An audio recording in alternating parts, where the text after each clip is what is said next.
Welcome to the Oracle's Sanctum, a place where we dive beyond illusions, question the comfortable lies of society, and awaken the truths that most try to avoid.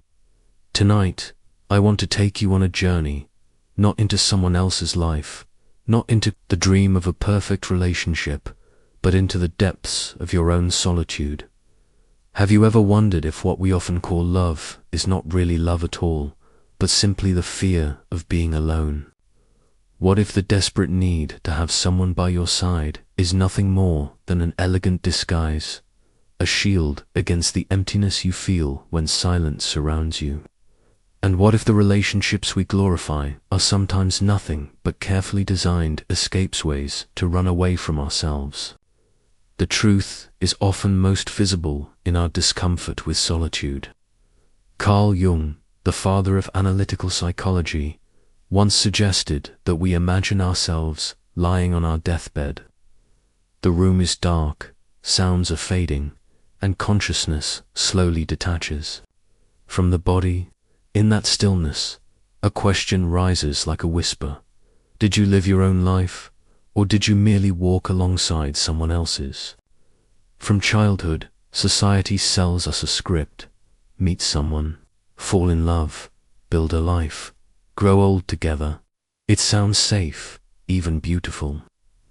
But what no one explains is the hidden price of that script, the silent burial of dreams, the soft erasure of desires, the bending of a soul until it forgets the posture of standing tall.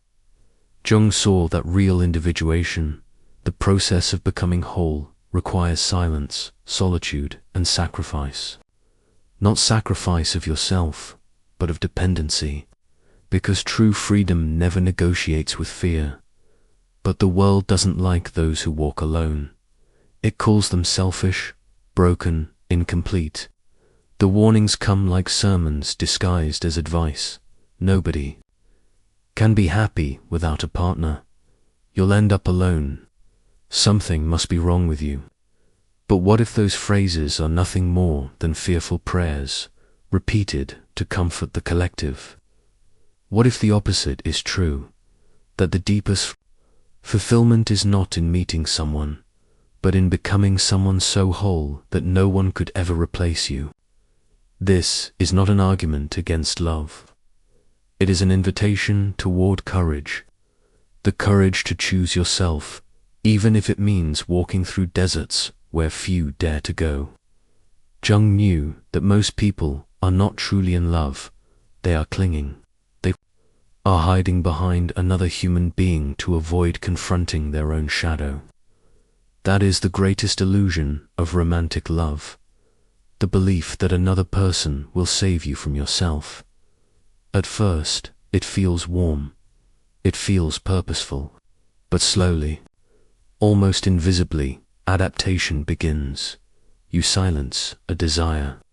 You adjust an opinion. You call it maturity. You call it compromise. But beneath it, you begin to vanish.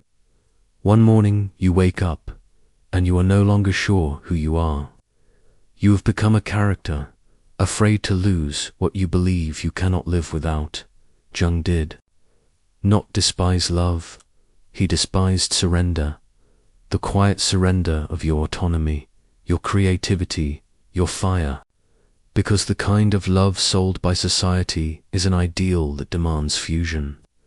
It asks you to dissolve into another until the edges of your being are gone. But fusion kills what is most valuable in you, your chaos, your individuality, your spark.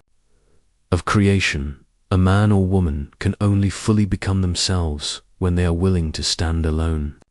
This is a heavier truth than most can carry, because being alone requires courage, and it is often easier to hide inside the beauty of companionship than to confront the terror of silence.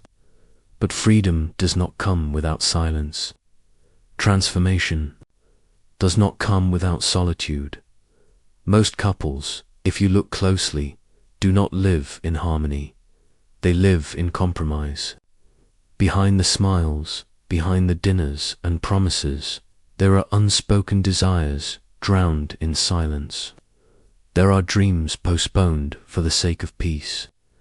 There are souls slowly shrinking inside homes that look perfect on the outside. Jung warned us of this illusion. He knew that such relationships can become cages disguised as comfort, prisons signed with flowers and celebrated with photographs. But the soul that seeks expansion does not grow inside a cage. It needs space, it needs silence. It needs the freedom to burn and rebuild. And that freedom, more often than not, requires solitude. Solitude, when chosen with awareness, is not emptiness. It is strength. It is the ground where integrity is born and where the soul learns to stand without crutches. Society has trained us to believe that being single is a flaw, a personal failure, something suspicious. Yet what if it is the exact opposite? What if the constant urge to seek love is merely a clever disguise for running from yourself? Jung understood that most people do not truly love. They cling. They lean on another as a shield against their own existence. They call it love, but it is dependency in disguise. They trade authenticity for adaptation, selfhood for stability, fire for predictability. The illusion of being saved by someone else is comforting, but it is also the greatest betrayal of the self. Think of the slow erosion that happens in a relationship. At first, the changes are invisible. You silence a thought to avoid conflict. You alter a habit so the other is pleased. You call it maturity, but one by one, the small sacrifices accumulate, and one day you look in the mirror and no longer recognize yourself.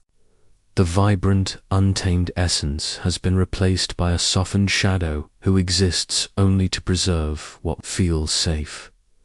Jung warned that love should never mean dissolving into another. Real love does not ask you to hide your pain for peace, to dim your light so that someone else can shine, or to negotiate the essence of who you are. The love he envisioned was something different, the love of life itself, of destiny, of the chaotic path that belongs to you alone. That love begins when you stop seeking outside what can only be found within.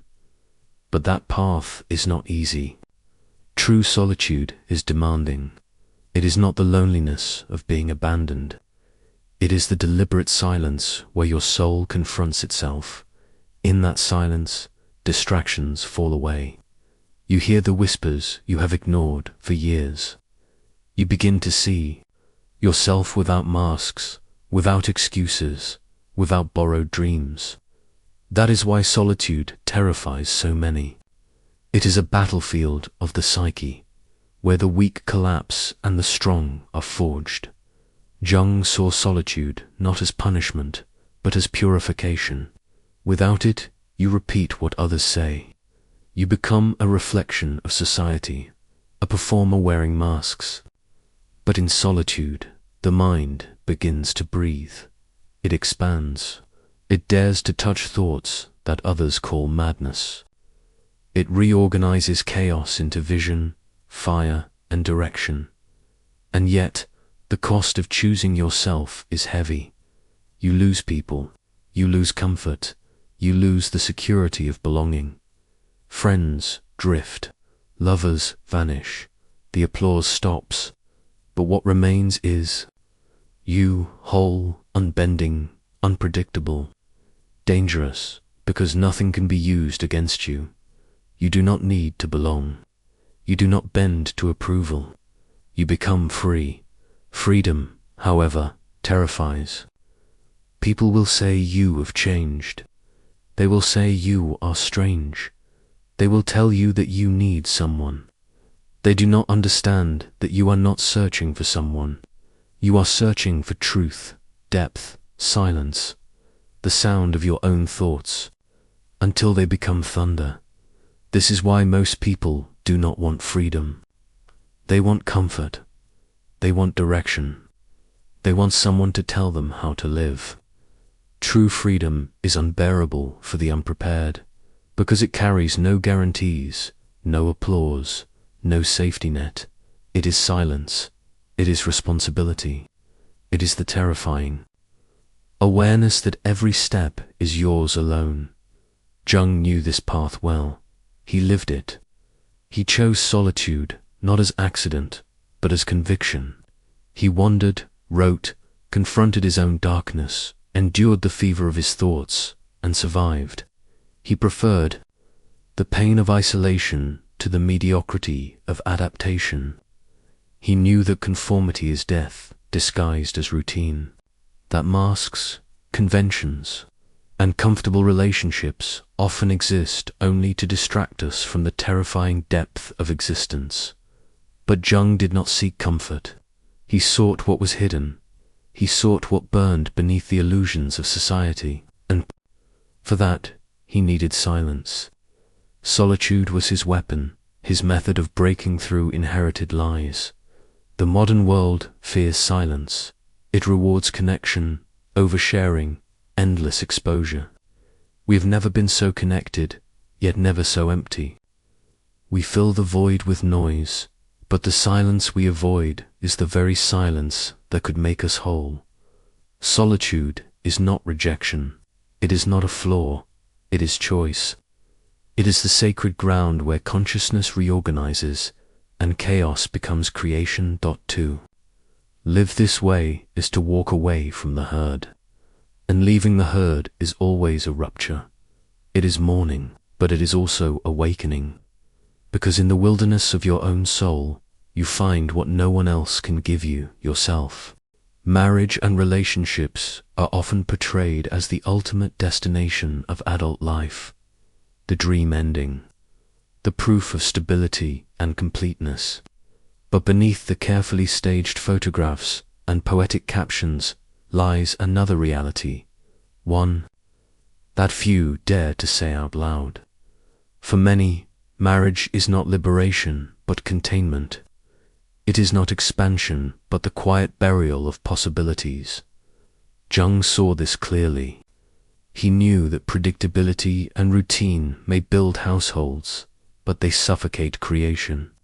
Stability is excellent for maintaining comfort, but it is fatal for birthing great ideas. The soul that longs to create, to rupture, to transcend, cannot thrive in an environment where every thought must be negotiated, where every action must be explained. The cost of compromise is rarely felt at once.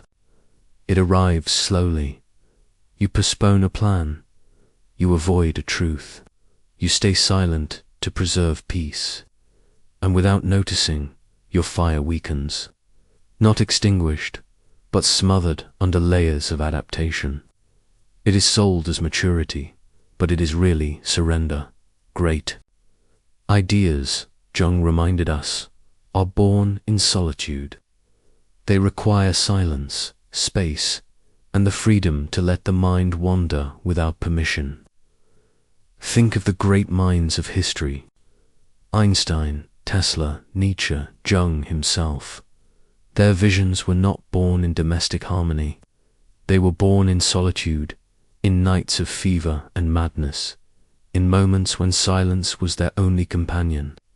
They understood that to create something larger than life, you must protect your mind from the constant noise of dependence. This does not mean that love is worthless. It means that for certain souls, love becomes a cage too beautiful to notice until it is too late. The cage may be decorated with affection, but it is still a cage. And for those born to wander into the depths of thought, to touch the dangerous edges of truth, no amount of comfort can outweigh the price of lost freedom. Solitude, at this level, ceases to be emptiness. It becomes sacred ground, the space where will grows, where vision takes shape, where the individual becomes whole. Choosing yourself is not selfishness. It is not arrogance.